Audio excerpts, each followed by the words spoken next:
اللهم إني أسألك علما نافعا ورزقا طيبا وعملا متقبلا يا رب العالمين.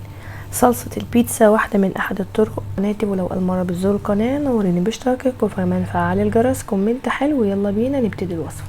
في مقلاية على النار عايزين معلقتين زيت كبار، ونضيف ليهم بصلة كبيرة مبشورة، وكمان هنضيف ليهم 4 فصوص ثوم مبشورين. هنقلبهم كويس جدا لحد ما يستوي معانا. احنا عايزينها للبصل والثوم مستويين جدا، مش عايزين ياخدوا لون، احنا فقط عايزينهم يستوي. بعد كده بضيف لهم كوبايه كبيره من صلصه الطماطم، يعني الطماطم مش متضاف لها اي ميه، معصوره منها فيها معصوره ومتصفيه. وبنستمر في التقليب لما المعدل الطماطم اللي معانا يقل. هنا خلاص المعدل معانا قل، وهنبتدي ان احنا نضيف المطيبات. معلقه كبيره من معجون الطماطم، معلقه كبيره من الكاتشب، ودول لينكين هسيبهم لكم في صندوق الوصف، احنا عاملينهم على القناه. بنقلبهم وبنستمر في التقليب لحد ما كمان القوام يبقى معانا اتقل من كده، يعني احنا عايزينه اتقل من كده. اهم حاجه انها تكون صلصه سميكه.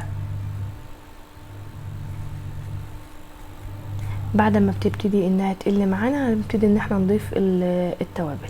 التوابل اللي هنا يعني نص المعلقه الصغيره، لو مش عندك معالق معياريه. ضفت الملح والزعتر، يعني نص معلقه صغيره من كل اللي انا هذكره. توم باودر وبصل باودر، معلقه بابريكا صغيره، وكمان هنضيف معلقه صغيره من السكر علشان تظبط حموضه الطماطم. اخر اضافه معانا هنا هي معلقه كبيره من الخل.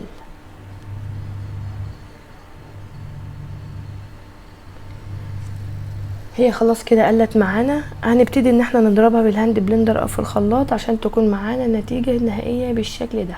تحتفظي بيها في برطمان او تستخدميها دايركت لو هتعملي كميه صغيره على قد البيتزايه. لو كملت معايا الفيديو للنهايه شكرا جزيلا لك، والى لقاء جديد، والسلام عليكم ورحمه الله وبركاته.